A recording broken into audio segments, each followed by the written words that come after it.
Everywhere GBS. The following program has been rated GE by the Kenya Film Classification Board. It is therefore suitable for general family viewing.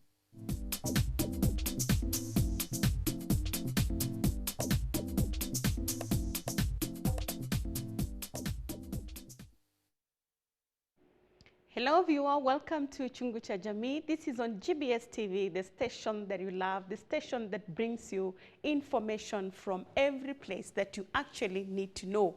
My name is Betty Akuku and I'm going to be joined by Pauline in a short while. Of course, not in the studio because of the social distancing that we have to keep. But I'm excited this morning because Pauline is a marriage specialist and we're going to be talking about why did I get married? A lot of people have different reasons for getting married, and I know you also had your own reasons for getting married. I do not know anybody who just decides that I'm going to get married without any reason, but one of the problems and one of the things that we see is that with time, people realize they got into marriage immaturely, prematurely, and without the right reasons. Let's find out from Pauline, who is a specialist that is going to be telling us more about this that you want to learn. Welcome, Pauline. May you please introduce yourself to my viewers? Wow, good morning, Betty. It's always a joy to come to GBS in the morning, right from home. And my name is Pauline, a counselor and a mediator. And I'm very, I love marriage, before marriage and after marriage. And it's always a joy to come and discuss matters marriage with Betty. Welcome, Yes. welcome, Pauline. So why Thank you, Betty. did you get married? Since you love marriage. Why I got married? Yes. Well, I must say, first of all, Betty, growing up, I always looked forward to getting married. I think I really thank God because I think marriage was modeled to me by my parents, Yes. my mom and my dad. And particularly now being a girl, the first love of your life who is a man is your dad. Yes. So I loved how he used to treat my mom, how he used to love her. We were brought up in the village, but my dad was very, I would say his mind was very modern. I mean, he would openly love on my mom when we are there, tell her he loves her, even go to hug her when we are there. So I grew up, that was models to me, and we had a happy family, it was a Christian family. So I looked forward to getting married. Okay. So I would say, first of all, that is when I began the desire to want to get married and have somebody we can live together happily ever after. And so I think for me, the most important, I was not thinking, apparently I never thought about my parents are married and they have us as children, but I thought about the companionship that they had. Yeah. For me, the companionship was amazing. So for me, the first reason why I really wanted to get married is to have a friend for life who I can just be with, be happy with, marry with, go places with, and I know. just share a home with. Yes. Right, right. That's really interesting, and I guess it's really a good reason to get married, Pauline, for companionship, because things come and go. But now looking at our today's society, Pauline, people are really struggling, and people are going through a lot of hardship, courtesy of marriage. They brand marriage for that kind of life. And I really don't know, do we have right and wrong reasons for getting married? And why do people blame marriage for all their flaws? Yeah, sadly to say that there are many wrong reasons that people are getting married for. And one of the main reasons is because of lack of modeling. We are told it's easier to be taught, but what we see is what we catch. Whatever we see is what we catch most than even what we are told. When your parents tells you it is good, I want you to get married, now you're married age, and possibly you didn't grow up seeing your mother happy. So first of all, you're getting married with those without having worked on that baggage, on the on what you saw your parents going through. So you get married with baggage. So yes, you get married, but get married with baggage because you need to get married. Time has come. So it's like you feel you're running out of time, and so you get married.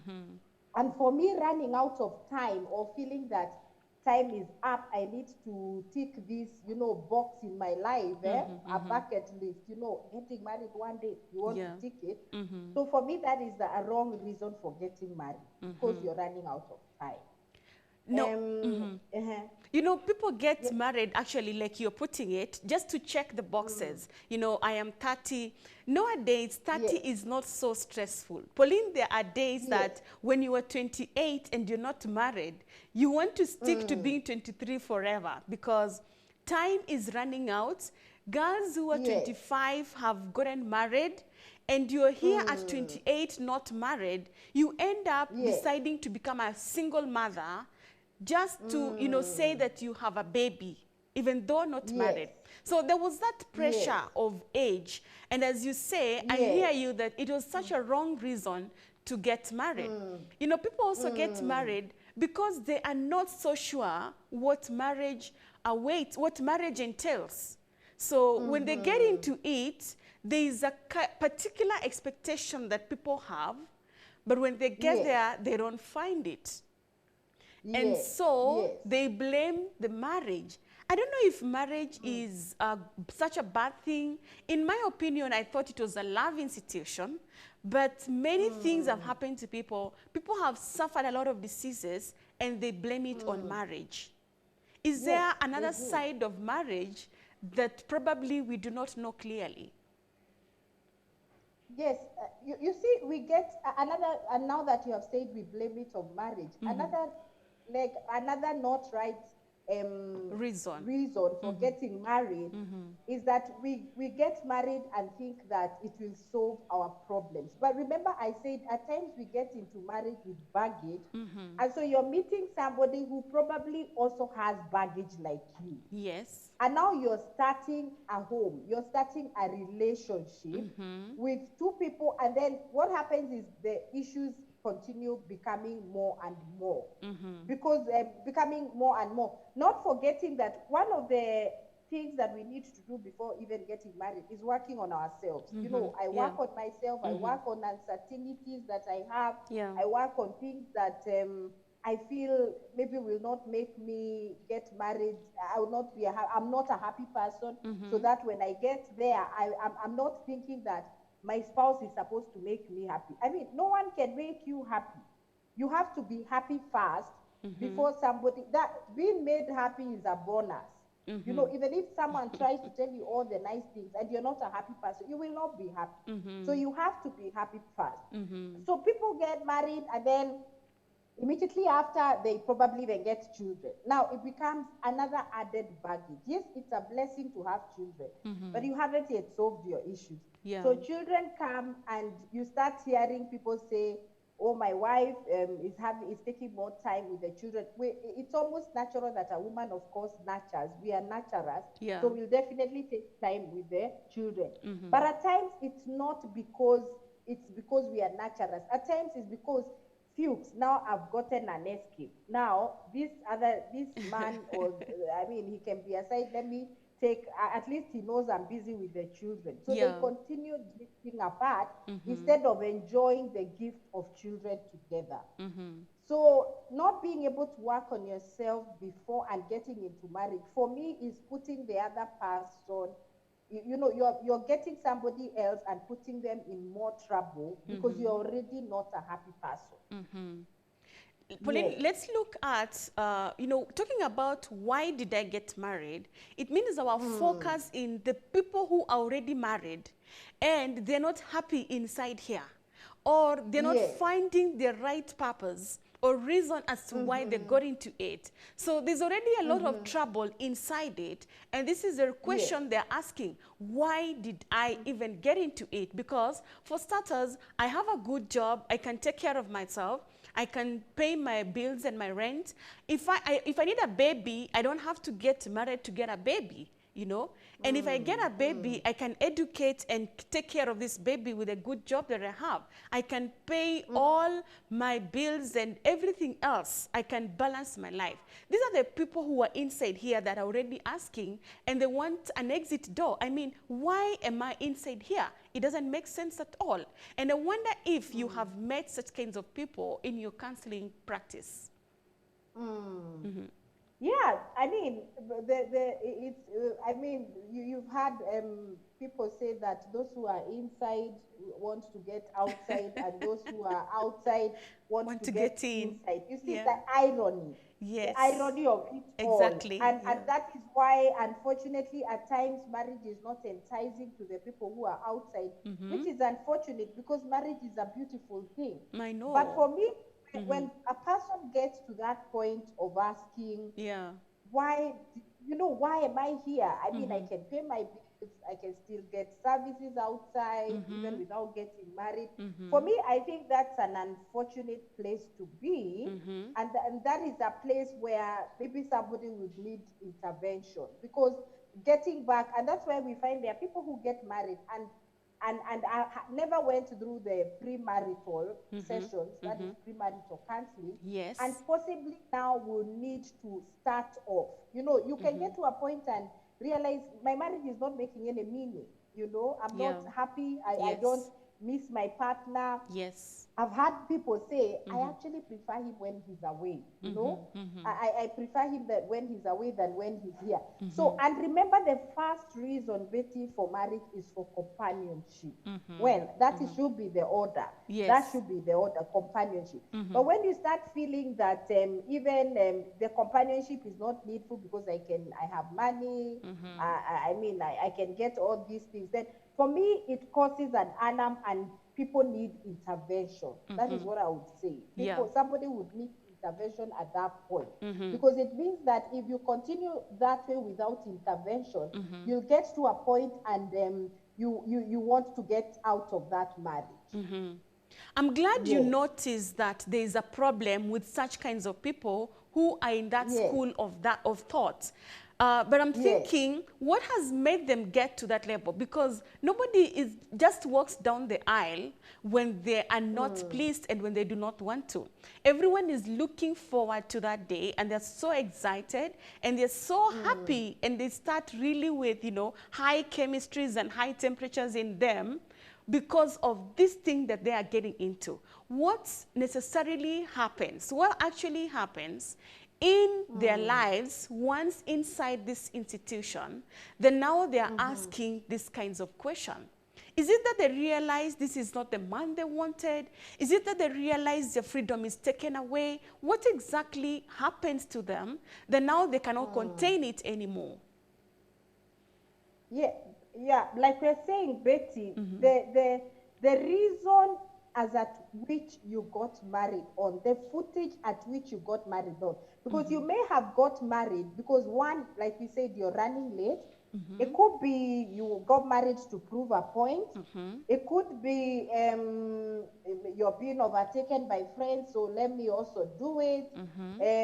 Maybe you say, let me get married so that I have someone to take care of. You know, I mean, so that I'm known for image purposes. You know, there are even people who are told if you're not married, people cannot vote you for a certain something. So you easily get married because of pressure.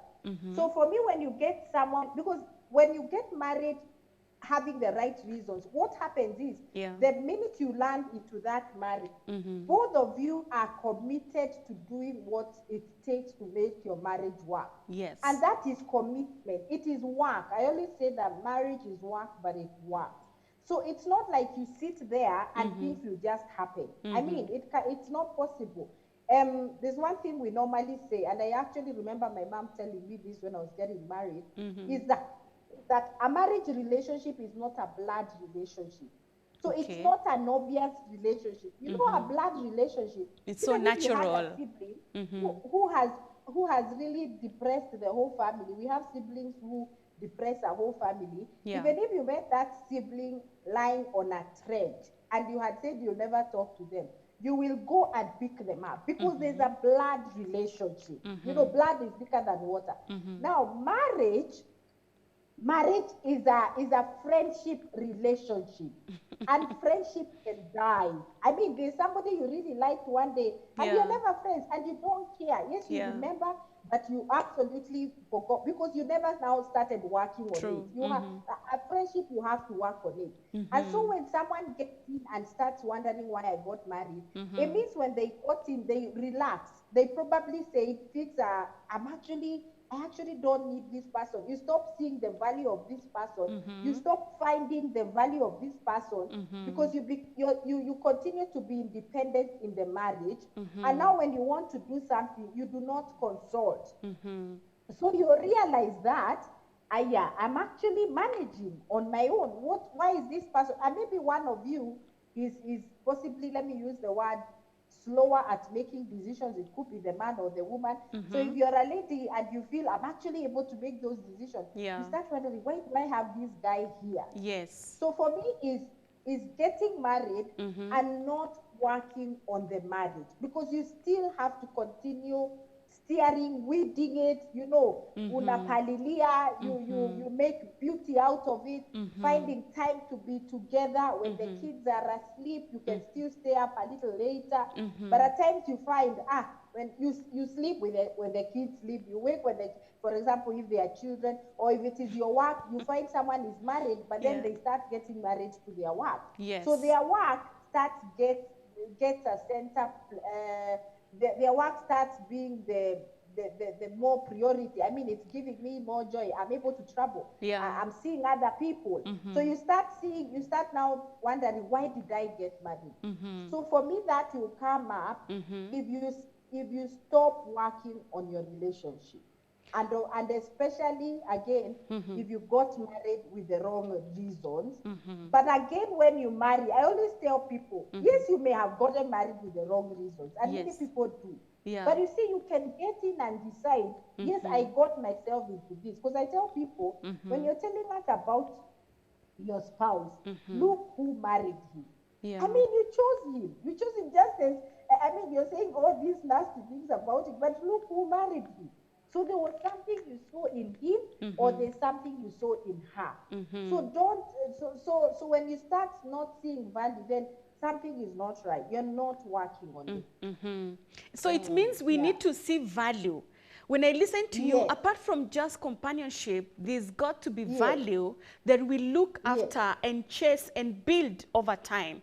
Because Yes. we were talking about hard work, and that means there's a lot of investment to do, failure Yes. to which we will find ourselves asking this question over and over again. Why did I get Yes. married? You know, Yes. I wonder why actually we would get to the place where we ask this, other than the reasons you have already given, because people grow. You are supposed to grow. You realize the mistakes you have made in the relationship, and with time you grow, you overcome. You get to realize, this is this kind of person, because as you're talking about that marriage is a friendship relationship, Yes. it means even friendship is cultivated, you know. So what happens that people just go quiet on each other. They're not willing to solve. They're not willing to have conversations around the issues that they are struggling with, to make it a better institution, to make it a happier place to be, other than just thinking of why am I here and where am I going to. Because Pauline, once people walk out again, sooner or later they are into another relationship and they want a companion again. Yes. You know, and it's so confusing that somehow they never settle. It's not that they're actually just asking, why did I get married? But the marriage desire is in them. They're probably having issues with their spouse. And do you think that if they're not able to solve it with this current spouse, then they're able to solve it with their next spouse? Definitely not. Definitely. Not, Betty. Yeah, definitely not. I mean, and that's why you have seen there are people who have actually remarried after a divorce and Yeah. still go through another divorce. You Yes. know, you've had people say that I've gone through 3 divorces, I'm on my 4th marriage, you know, because or maybe you get a first wife, you get a second wife, you get a, I mean, people still do that because if you're not able to work on the very first one, you know, the one on let's say your first love, your first relationship to get you into marriage, it means that even if you get to another, you're not able to. Now, remember we said that when we get married, when you get married, it's not like when you are dating. You know, when you are dating, you are meeting together, and when you are all happy, when you are all groomed, you know, when you are not smelling your mouth. But now you get married and you're together all the time, you know, and so you start seeing little faults. Yes, you may have seen some, what do I call it, weaknesses during the courtship, and that's why it's good to go through courtship, and it's good to go through it. That's why it's good to go through courtship and dating before marriage, so that you're able to know one another. But now it becomes more profound in marriage. You know, it becomes more profound in marriage, and if you're not keen to realize and to walk through the changes together, so that you're able to point out, you know, what you cannot understand, what you feel your spouse is doing and you don't really like it, then what happens is it continues piling up. And now you no longer see that your husband, you no longer see your wife, you now start seeing a troublemaker, you know. And when you're solving issues, you stop solving the issues, but you start solving one another. So it's not the issue. It's not like you did this, you disrespected me, but it's that you don't like me. Pauline does not like me. David does not like me. But instead of saying, let's talk about the issue of respecting one another, how would we want to go about it? You know, if we don't want to be complacent, we have become so complacent with one another. For example, when we get married, it's very easy to become complacent and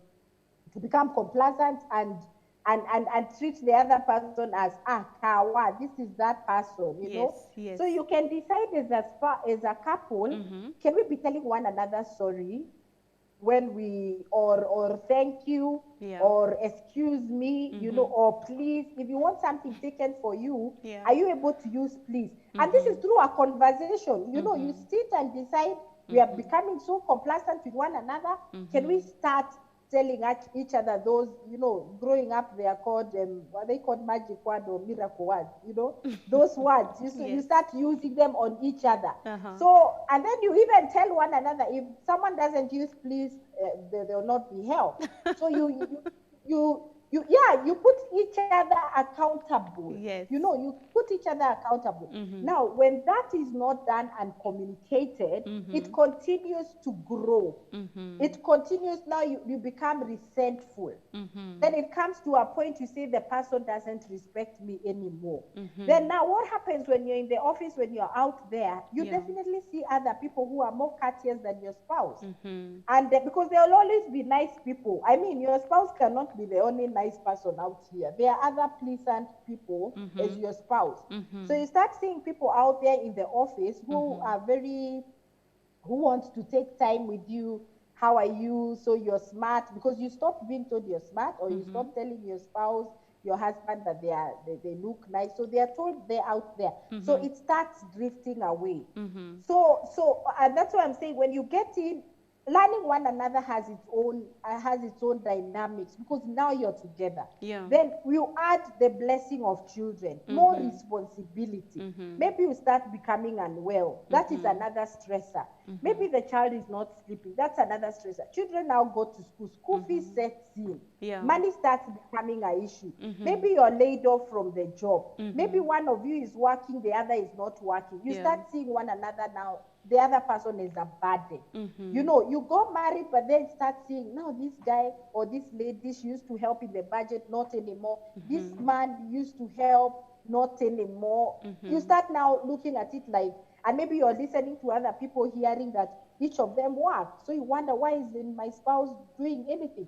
So you start now drifting away, wondering, why then did I get married? I'm getting this salary. And especially if it's a lady, you'll hear them saying, I'm managing, you know. And you've had people who have jobs alone even telling people, I'm actually the one who does that. So you wonder, how does it come out from your family?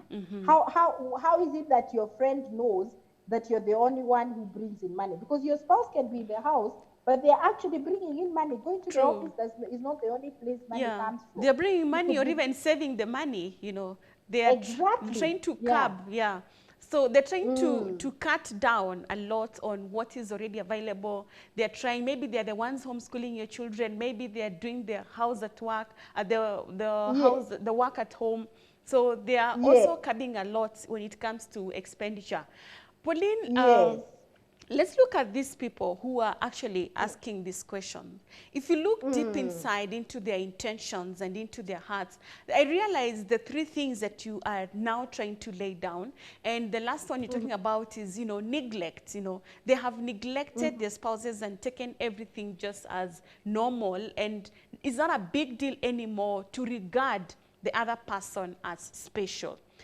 When people have gotten married, Pauline, and they're really serious in the relationship, and you find that one spouse is slowing down on their responsibilities, and that is showing love and being accountable to the other, and just being the spouse that this person intended to have from the beginning when they began their relationship, you realize that that these people begin to, you know, fight, and there's a distance that is drawn from their hearts. No one feels special anymore. And so there's a gap, you know, everybody wants to be regarded, everybody wants to feel special, everybody wants to feel as the man of this house and as the woman of this house. But when there is less regard for such kinds of positions, then people are so uneasy, and what they want to do is to quit, and they're living here with a lot of void in their hearts, and they feel so much unappreciated, you know. And when people begin to ask, why did I get married? Some of them, Pauline, have had the good times, but they have failed to find purpose in this relationship. And they think actually that they can have fun with some men outside there and some women outside there. And this relationship has no meaning at all. I don't know, Yes. as a marriage counselor, what you tell people when they are getting married, and what you tell them when they have come to you for post-marital counseling on the issues they're going through and how to handle. Do people really come at the right time, or people die bottling up issues inside of them? Well, first of all, I'll say it here, and for me, if there are couples, dating couples out there who, you know, people who are not married yet, yeah, and desire to get married, one of the things that I always like preaching, if I may use that word, that the best investment you can give to yourself before marriage is premarital counseling. And Betty, not premarital counseling a week before your wedding. You know, Which I a know lot of there are people do. A lot of Sorry? people do that. A lot of people do that because of lack of time. Yes, Yeah. exactly. A lot of we do that, but that in fact, no counselor or pastor should take people through premarital counseling a week to the wedding. They should actually ask them to postpone that wedding until they go through premarital counseling. Because how haven't you ever met them? You probably have known they are getting married. You have been announcing their wedding plans, and they have never gone through, and then they are told to go. Actually, some I know go on Friday when the wedding is the following day, and you know they are told, yeah, quickly. And for me, that is a grievous mistake. I know. And I really recommend, if possible, to do it and give yourself a 3 months allowance before the wedding.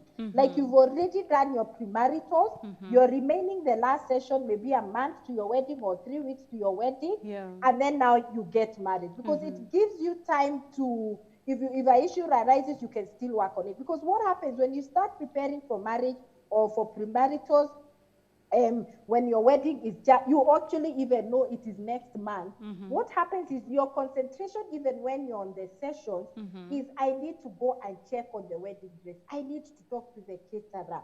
Oh God, my parents have told me we have another 100 more guests in the wedding. So you're already stressed. So you're there doing your premaritals, but you're wondering, when will this counselor just stop? I mean, we need to finish these things. So you're not actually listening. So and what happens is the wedding day comes, Betty, and you're there, and the evening everybody goes, and you're like, you look at one another. Okay, so what is this? So like we are married now, you know. And I always tell people who are dating, even those who are listening, who have gone through with me premaritals, Yeah. I always tell them the stress they go through preparing a marriage is not for them. It's always for the crowd that comes. Because if I knew that it is only 50 people or 15 people, like the way these days it's happening, I'll not be stressed up. Yeah. But we get so stressed up thinking about the 500 people coming to our wedding and the budget, and we forget thinking about the fundamentals, the most important things about our relationship. Yeah. And so for me, that is the first step. That is the first step to get to. Then something else I tell people is, even on the wedding day, the pastor asks before you say the vows, is there any just cause? Will you take this wife? Will you take, I mean, of course, they say the names. Will you take her? There's still an opportunity for you to say, no, give me time, or I'm not ready. But we always feel there's this shame. How can I? How can I stop at this? I've had people saying, how can I stop? I've planned so already this person gets married because they are so anxious. Better there are people who get married again because they are pregnant. Now, pregnancy is not a qualification to get married. Of course, premarital sex and getting a child out of marriage, it does happen. Of course, the right place to get a child is in marriage. In the marriage, but it does happen at times. Maybe you're in this relationship and you get pregnant. Now, that is not a just cause for you to get married. If you're still not ready, have your child and go through the motions. And if you still want to get married, go through the preparations and get married. So that it's not because of this child. Because what happens, the anger starts going now to the child. Looking at the child saying, this is the one who caused it. Yeah. Fine. Fast forward, Betty, you get married. Already you have seen right there, the food was wrong.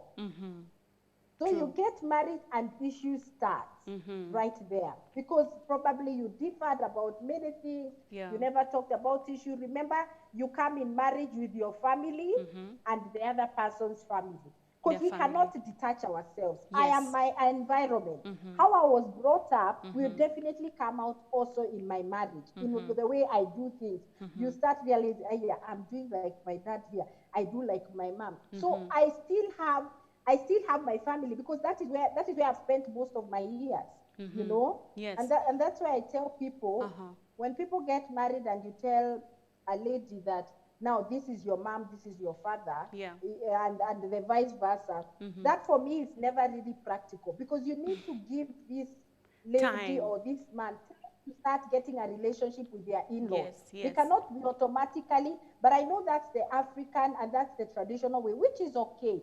But don't put pressure as an in-law or the other one to that. So imagine all that put together, not ready for marriage. You get married. This person you already had resentments about. You are not comfortable with how they do things. I got married because we had premarital sex. So I broke my virginity, and so I have to get married to this person. So it was not for companionship. That was not the first reason. So resentment starts. So of course they will come for counseling, Betty. And that is where we start. What was the foundation? And I then hope from that, there, yes, Betty? I hope that when they come, they can actually get a solution and get back to the track and the right reason now for having the marriage, you know. Because, Pauline, for people to keep asking this question, you know, they are actually just looking for a place to exit. They want to go out of it. And as you had mentioned when we began, that people who are inside want to go out, and those who are out want to come in. But let's look at it this way, Pauline. Is it that, you know, when you say that marriage is an institution, we have learning institutions and institutions of higher learning as well. And people know they have a course that is going to take 4 years and 5 years or 6 years or 7 years, after which they are done and they're now ready to practice. you know. Now, marriage being an institution, do we have like outlines? Are there things that we have to learn and study and then graduate to the next level? Because this is something you enter into, Pauline, and you're supposed to be here until death. And no one knows when they're going to die. We have seen people live up to 100 years. So if you are married at 30, I mean, men, you're going to be married for 70 years if you die at 100. Yes. You know? Yes. You're going to be married longer. You're going to live with somebody longer than the time you lived with your parents who gave birth to you and with your siblings. So what is it that should be in this marriage? Is there a marriage curriculum that you should be learning in this institution so that you don't lack purpose, you don't get bored, and now want to ask this question, why did I get married? You know, you only ask this when you have nothing to do in this marriage, when you have no assignments here, when nothing is working. And also even when we have a curriculum and we're in an institution, then we always have our tutors, we have people to ask questions, we have people to help us with assignments, you know. Do we have like a curriculum where we have, that we have to follow in a marriage? Do we have tutors? Is this something we need to do, and I mean, progressively, without getting bored and wanting to get out? So that I'm not just here and my work is to, you know, just have an intimate relationship with my husband and bear children and cook and wash. I mean, how long can I do this? Besides, I could get somebody else to do the chores for me. So why exactly do I have to get married? To have sex and to bear children? Yeah, I get you, Betty. And those are, of course, some of the things that we cover before marriage. But it's one of the things I tell couples is that it's very important for each couple to have a culture for themselves. You know, a culture that works for them. There are those things we advise couples, There are those things we tell couples that it's important to work on communication. Communication is cut across, but there's a way to communicate, but we can say this, the appropriate times to communicate, but everybody has to know, depending on how they continue learning each other, when is the appropriate time for me to communicate with my spouse. There are people who, when they are tired, is it when they are tired? Is it any time? Definitely not any time. There's appropriate times. I know that when can I approach my husband? You know, maybe there are people whose husbands, maybe at the end of the month, they are so pressured because they have deadlines. Is that the right time to approach them? Maybe not the right time. Because so when you keep learning one another, you know when to interact with one another and in what particular, for a particular reason. But one of the things that I want to say is, you say that you talked about a curriculum. You know, we put in a lot of effort. For example, you have seen when we are adults, when we have children, we are doing all these classes. We go for masters. I'm doing my masters. You hear someone saying, I'm doing a postgraduate. I'm doing my doctorate. And we put a lot of effort into doing that. You know, I'm working so hard. And you said, in fact, someone said one day, on Wayaki Way, you might see people almost getting rolled over by vehicles, crossing over to the university to go for an evening class. Like we put so much effort on other things, you know, things to do with my work, you know, my employment, maybe my business, maybe we talk about a lot about purpose, which is important. We put in. But we do not invest in our relationship, you know, the marriage relationship. There are many seminars when it comes to relationship. Many people who go to church, you hear that church, there are marriage seminars. Even right now, online, there are many things to do with seminars. People, you hear marriage counselors. You know, most of the time we think we should only go to a marriage counselor when we have a crisis. But we don't only go to marriage counselors when we have a crisis.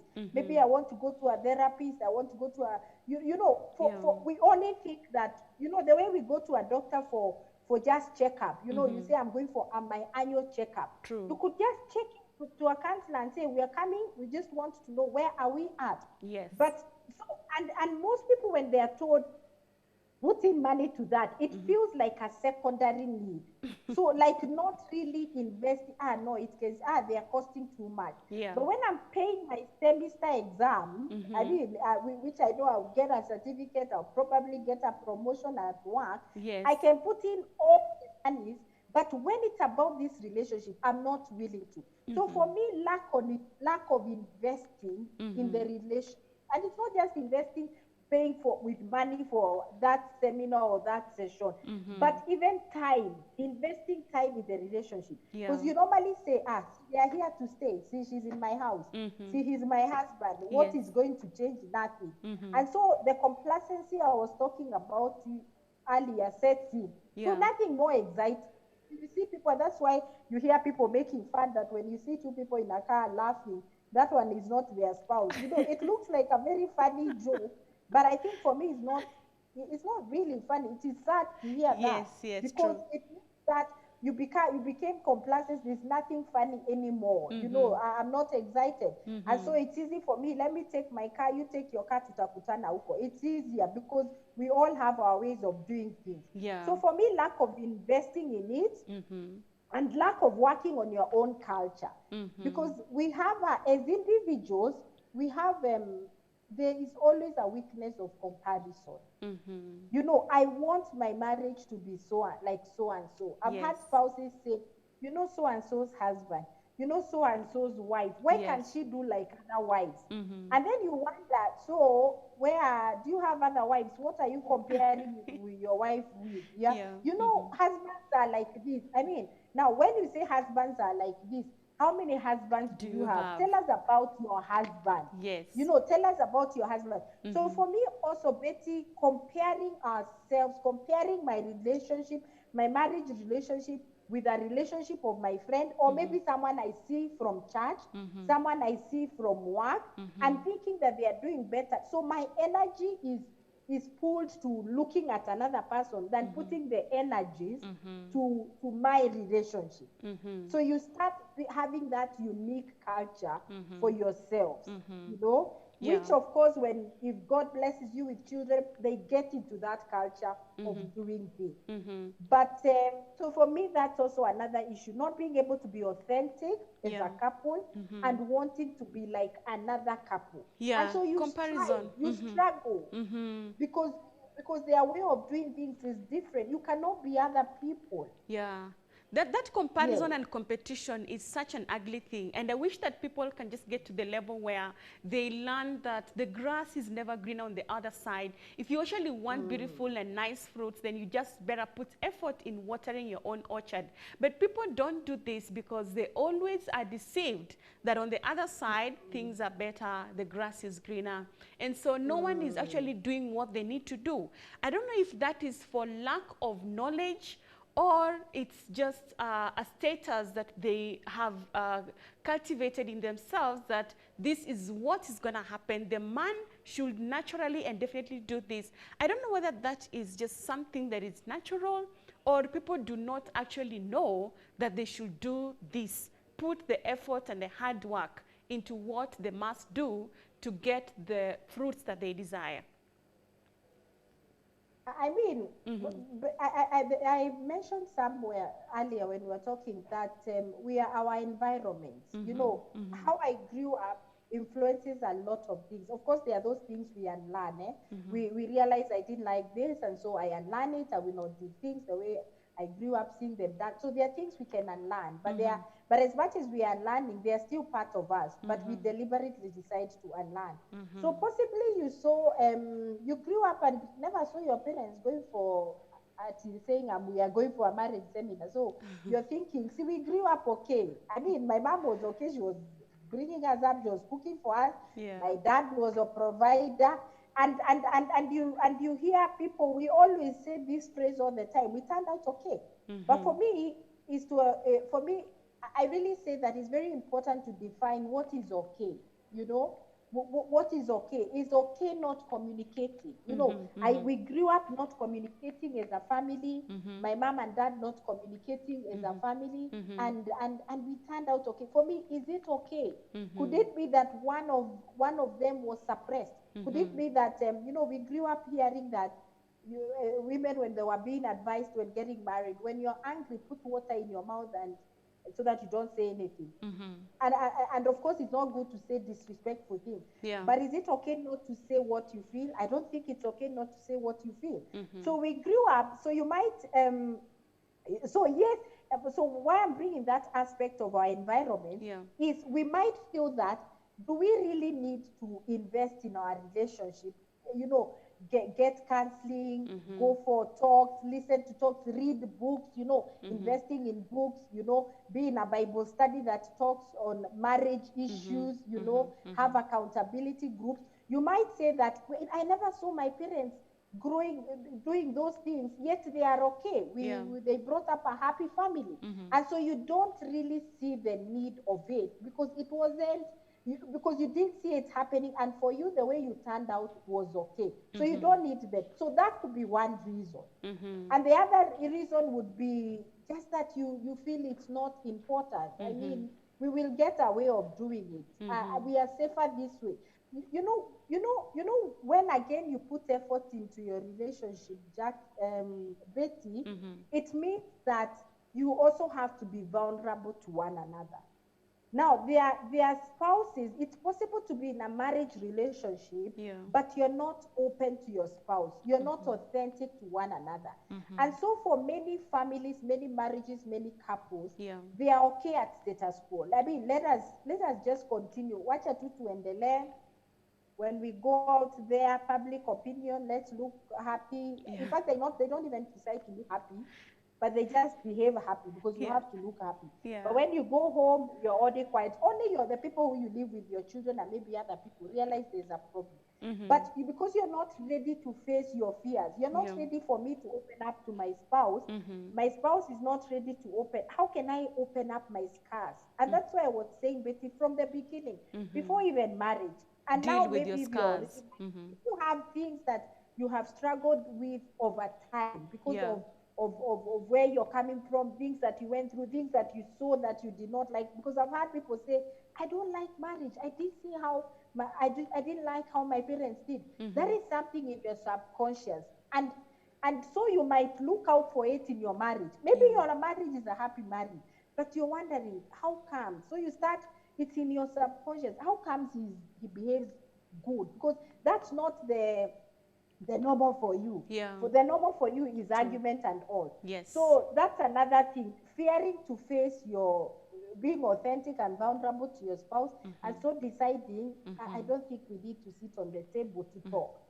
Because many couples have tried talking, wanted to bring things to the table, but when that time comes, maybe the other person shuts up, keeps quiet, will not talk, will come for counseling, one of them will not talk, will just be quiet. And that's why we always need, I mean, until you feel you need help, that is only the time you need help. Otherwise, it's very easy to go down, and then, of course, they start getting more apart with one another, and eventually just lose the marriage. And of course, you have people who get affected by that marriage. Because, say, for example, you have children.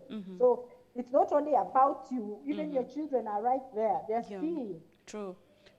Pauline, what is the solution that you give to people who are already married and come to you and they actually want to quit? You know, they have asked this question and they are not getting any answers of why they got married. What do you tell them? Do you have any solutions to keep them to get back, you know, to the initials and start over again and find the right purpose? What do you tell them?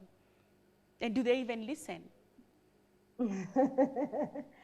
Betty, let me first of all say, in counseling, we don't give people solutions. In counseling, we work with what the couple wants. Now, there are couples who come, and by the first session they have come and they want it quick. So you go through, you listen to them, and then you continue. By the third lesson, by the third session, you start hearing from them that I don't mind giving my marriage a chance. So you realize it's the pressure that had made them get to there. But the fact that they have come for counseling, it means that they value that relationship. And they want that relationship. But of course, there are some who will still come and still end up parting ways. Because again, it's a choice. and maybe depending on their issues, or maybe one spouse wants it to work, the other one doesn't want it to work, so it will still not work, because it's a marriage is two people, you know. So we don't offer solutions. We will come with what the spouse wants. So of course, if that spouse along the way feel that they need to help their staff, so now we start working, almost like starting all over again. What are the basics? Where are you hurt? How far are you hurt? And you know what happens, Betty, is at some point of counseling, we have the individual counseling. You know, we are able to meet the gentleman and the man separately and then put them together again. Because again, it could be personal, something somebody has gone through which needs to be dealt with, and the other person separately, then they come together. So if a couple comes and you go through the sessions, and by that last session, most of them will say, we want this thing to work. Then now you start the journey. But one of the things we tell them is, it has taken a process to get to where you are. Yeah. It will be a process to get to where you want to be. Because it's not overnight. No, people don't decide to part overnight. It is accrued issues that are built up. Yes. So are they committed? For me, the first thing is, are you committed to the journey? I like the truth. I like the truth that you tell them that because it has taken a while and a process to get here, it's going to take again a while to get the solution and to have this matter solved. I really like that. It's not like a once-off thing that is going to be solved. But Pauline, look at, when you're asking this question, why did I get married? There's someone who is watching and is just wondering, is marriage such a special thing that everybody must get into it, you know? I mean, what is the big deal about it that I have to get into it, or you need to ask me, or I need to ask such a question, you know? It's not being in heaven. Look at that kind of person who is in that situation.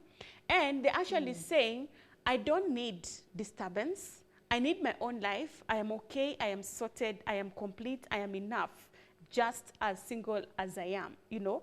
What is your take on people who have chosen that kind of position, because they have been here or they have heard what happens here and they're like, it's not the place to be? You know, give and take. It's not the place to be, and it's not so special that you should ask, why did I get married? I mean, whoever wants can get married, and whoever doesn't want doesn't have to get married. So what is your take on people who are on that kind of a position? Do you really think that this is not what they want, or there's something they're hiding behind? Yeah, so marriage, for me, it's marriage is beautiful, and marriage is a good gift. Marriage is having a companion who you're open to, who you're going to share the journey with, who you're open to more than you're open to even your spouse, not your spouse, even your more siblings. than your family. I mean, where you're coming from, even more than your parents. True. So it's a special kind of relationship. Yes. It's not just any other relationship. Remember, I said it's not a blood relationship, but it's a friendship relationship. So it's a relationship which is very deep, because it's friendship taken to another level, where you even get intimate. You're able to be open and naked without shame. So it's a wonderful relationship. But marriage again is not for all. I mean, marriage is a choice. Okay. And for me, when I hear someone say, I don't want to get married, for me, I'm okay with that. Okay. My only challenge would be if you don't want to get married because of maybe what you have seen, what you have heard, then for me, that is it's unfortunate, because it means then if you hadn't seen that, if you had seen things work maybe growing up or in other people you look up to, it means you would have opted for marriage. Wow. So it's not something you have decided, looking at the good of it, and still deciding not to get married. For me, it has then been caused because of things that were negative. If it's caused because of negative things you have had, negative things you have seen, because I mean, I've had people say, I cannot get married, and some even tell their parents, I mean, I saw what you went through, so I don't want to get married. For me, it would be unfortunate for that person. Okay. But if it's because you get married, I'm happy being by myself. I mean, even Paul in the Bible says it is not a must. In fact, he advised that it is better not to be married. But for me, I do encourage people to get married because I think marriage is a good institution. But it Okay. is not wrong not to get married. It's Okay. still okay not to be married. Okay, very nice, Yeah. Pauline. I like that you say it's a choice, it's not for everyone. Yes. So it has really been a good conversation we've had right here, Pauline. I appreciate your inputs and all the pieces of advice that you have given to our viewers who are watching this program. Please, if you don't mind, just give us one word in a second to wrap up this show. Wow. So my parting shot would be answer why you got married. Why am I getting married before you actually get married? Okay. Think through it, go through premarital counseling, and have that answer even Wow. before you get married. Cool. Very nice, Pauline. Thank you so much. Ask yourself, why are you getting married before you ask, why did I get married? Very nice. Thank you. Thank you so much, Pauline. It has been such a lovely time. I appreciate that you could spare time to be with us on this show today. Thank you also, viewer, for watching this episode. I hope you have learned the great lessons that you are looking for, even at this time, as you are planning to get married and also in the marriage. It has been a good time. My name is Betty Akuku. See you next time.